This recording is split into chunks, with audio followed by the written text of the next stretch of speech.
Tu galères à convaincre tes clients et à signer des contrats? Tu te demandes comment certains vidéastes arrivent à décrocher des projets alors que toi, tu reçois des « je vais y penser » ou pire, aucun retour. J'ai été dans cette situation et j'ai compris que sans un processus de vente clair, c'est mission impossible. Aujourd'hui, je vais te montrer étape par étape comment j'aborde mes clients, comment je les guide et comment je les convainc de travailler avec moi. La plupart des vidéastes n'ont pas de vraie structure de vente. Ils répondent aux demandes sans méthode. Ils envoient des devis trop tôt, sans avoir réellement compris les attentes du client. Résultat, ils passent à côté de contrats ou bradent leur service. J'ai compris une chose essentielle, un client n'achète pas une vidéo, il achète un résultat. Et pour comprendre ce résultat, il faut d'abord connaître son besoin réel. C'est pourquoi je ne donne jamais de prix sans avoir rencontré le client. Un devis envoyé par email sans aucune explication, c'est un devis qui se perd. Un client doit d'abord être rassuré, voir ta valeur et comprendre pourquoi tu es la bonne personne pour son projet. Dès qu'un client me contacte, je refuse de parler prix sans avoir eu un vrai échange avec lui. Pour moi, c'est fondamental. Je propose donc une consultation gratuite d'1 heure en visioconférence. C'est pas juste un appel rapide pour savoir s'il veut une vidéo de 2 ou 3 minutes.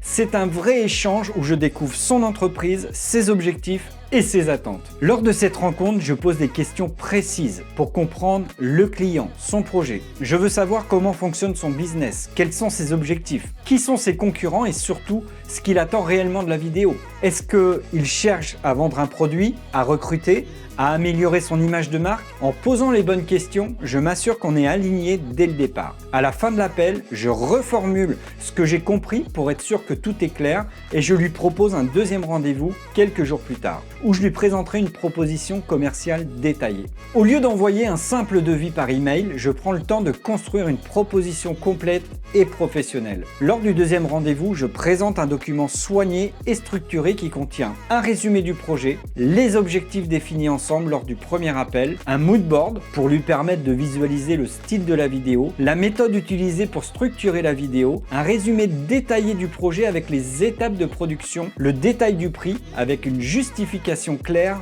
de la valeur apportée. Quand un client reçoit un document aussi travaillé, il voit tout de suite mon professionnalisme et mon expertise. Il comprend que je ne suis pas juste un caméraman, mais un expert en communication vidéo qui va réellement l'aider à atteindre ses objectifs. C'est aussi ce qui permet d'éviter les mauvaises surprises en fin de projet. Un client qui a mal exprimé son besoin ou qui ne sait pas exactement ce qu'il veut, c'est un client qui risque de te dire à la fin c'est pas ce que j'avais imaginé moi. Et ça veut dire beaucoup de modifications, donc beaucoup de temps en plus non payé. Avec mon approche, tout est clair dès le départ et ça réduit énormément le nombre de retours. Une fois la proposition commerciale présentée, je laisse le client réagir et poser ses questions. Si le client a des objections sur le prix, je ne négocie pas directement. À la place, je lui rappelle ce que la vidéo va lui apporter. Une meilleure image de marque, un outil de communication puissant, un moyen d'augmenter ses ventes, son recrutement, sa notoriété. Quand un client comprend la valeur, il se focalise moins sur le prix. Une fois que l'accord est validé, j'envoie un contrat clair avec les conditions et délais. Je fixe un planning précis pour le tournage et la livraison. Je guide le client à chaque étape pour qu'il se sente en confiance. Moins il y a de zones floues, plus le client est rassuré. Si tu galères à convaincre tes clients, c'est peut-être parce que tu n'as pas encore de processus de vente clair